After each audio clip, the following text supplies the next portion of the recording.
Elvis Presley's iconic residence, Graceland, captivates millions, yet some of its deepest secrets remain concealed. Each year, countless tourists flood this legendary estate, drawn by its allure, but they never venture to inquire about the king's innermost retreat. The upstairs of Elvis Presley's home stands locked, untouched, and strictly off-limits to all. What could possibly be so secretive, so intimate, that it has stayed sealed for almost 50 years? Graceland transcends the definition of a mere mansion. It serves as a cultural touchstone, a sacred destination for devotees of rock and roll's royal figure, and a window into the lavish yet turbulent existence of Elvis Presley. However, the greatest fascination for visitors lies not in what they can explore, such as the grand halls, the award-filled trophy rooms, or Elvis's invaluable car collection.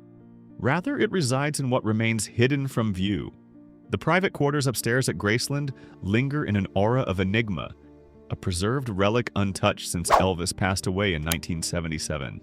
For decades, a whirlwind of questions has surrounded this elusive second floor.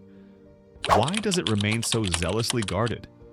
What mysteries does it conceal about the king of rock and roll and the final chapter of his life? Who are the privileged few permitted to cross its threshold, a right withheld even from presidents and Hollywood's elite? Today, we will peel back the layers of tales, legends, and persistent unknowns tied to the space Elvis deemed his haven. Be prepared, for the reality might prove more enthralling than you could imagine. Graceland is far from an ordinary dwelling. Situated in Memphis, Tennessee, this expansive 14-acre property ranks among the globe's most renowned homes and a steadfast pillar of American heritage. Outdone only by the White House and yearly visitors, Graceland draws nearly 500,000 admirers annually, all yearning to immerse themselves in the universe of Elvis Presley, the unrivaled king of rock and roll. Stepping inside instantly transports you to an era of 1970s extravagance. The vivid, bold decor, the celebrated jungle room, and the lingering resonance of music that once animated its corridors all reflect the outsized persona of its former owner. Yet Graceland is not solely where Elvis resided. It is also his final resting place. Following incidents of vandalism and even attempts to pilfer Elvis's remains, his father, Vernon Presley, opted to relocate the king and his mother, Gladys, to the meditation garden on the estate.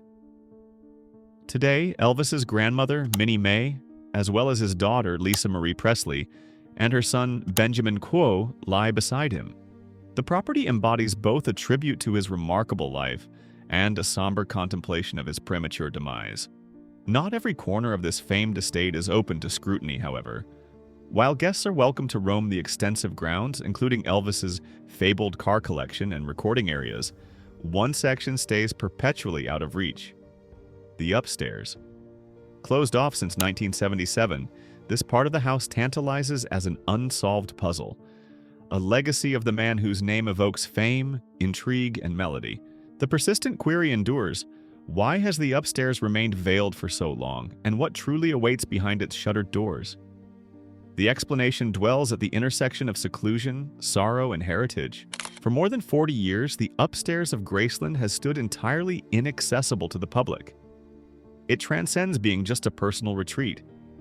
It exists as a time capsule, locked in the precise state it held when Elvis Presley took his last breath in 1977. The confidentiality enveloping this portion of the home is so stringent that even prominent figures such as former U.S. President Bill Clinton have been turned away. What drives the Presley family to safeguard it so fiercely? In Elvis's lifetime, the upstairs functioned as his refuge. It offered a sanctuary where the king could escape the burdens of stardom, evade the ceaseless gaze of admirers, and withdraw into his private realm. The master suite provided something no stage or spotlight ever could: solitude. Only his most trusted friends, family members, and staff ever gained entry, a boundary Elvis upheld with resolute conviction.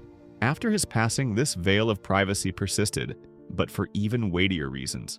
The upstairs is not merely where Elvis lived. It is also where he met his end. On the morning of August 16, 1977, Elvis was discovered unresponsive in the bathroom adjacent to his bedroom. That tragic instant has been carved into the annals of history, And out of reverence for his memory, the area has been preserved precisely as it was on that pivotal day. Yet another motive keeps this space restricted. The Presley family harbors concerns that the fascination with Elvis's death could eclipse the brilliance of his life. They fear that visitors, fixated on the bathroom where he departed, might overlook what Graceland is intended to embody: a commemoration of his artistry, his charm, and his lasting imprint on music and culture. The enigma of the upstairs only amplifies the mystique of Elvis Presley. Why does this segment of the house stay barricaded, unaltered by the passage of time?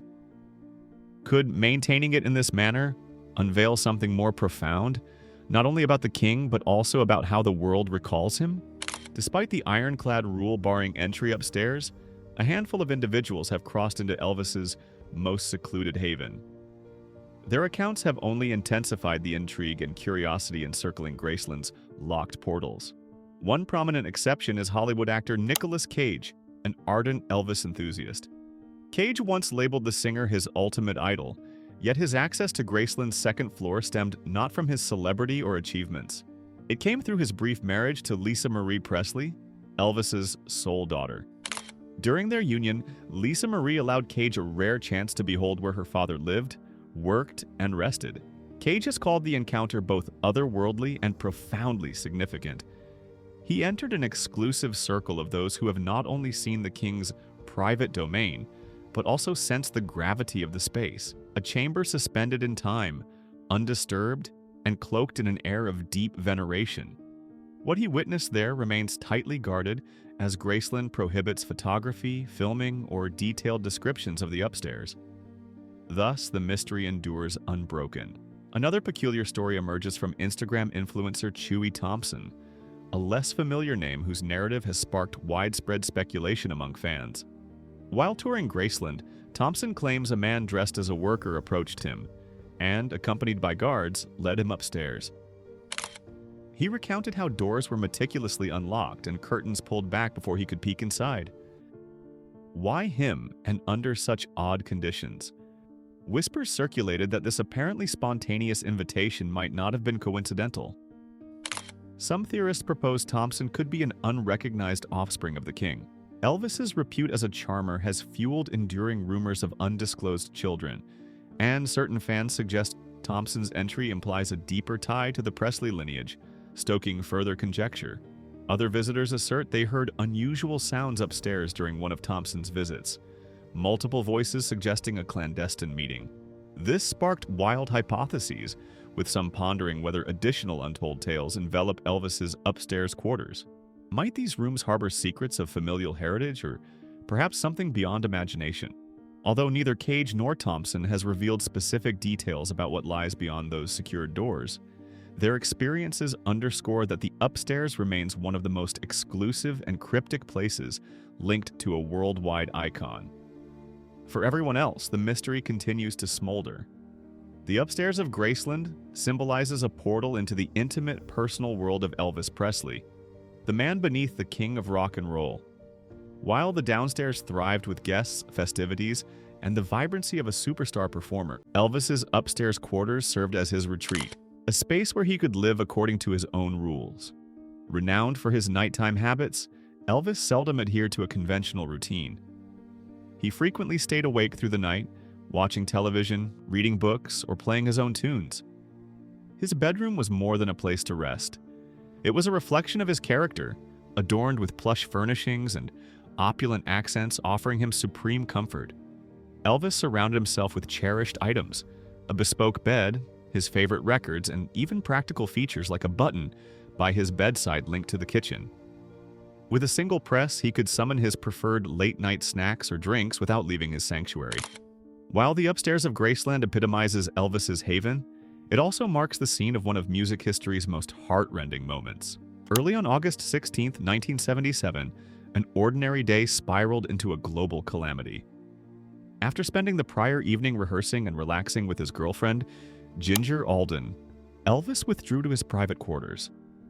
Yet, as dawn broke that morning, the king of rock and roll was found unresponsive in the bathroom of his master suite. Despite frantic efforts to revive him, Elvis Presley was declared dead at only 42 years old. The reported cause was a heart attack, though years of debate and controversy over prescription drug use deepened the sorrow. The very place Elvis regarded as his ultimate shelter, a domain of peace and privacy, became the setting of his untimely exit. To this day, the Presley family has elected to leave the upstairs exactly as it was, frozen in time, as though Elvis had merely stepped away. This choice reflects not just preservation but also respect.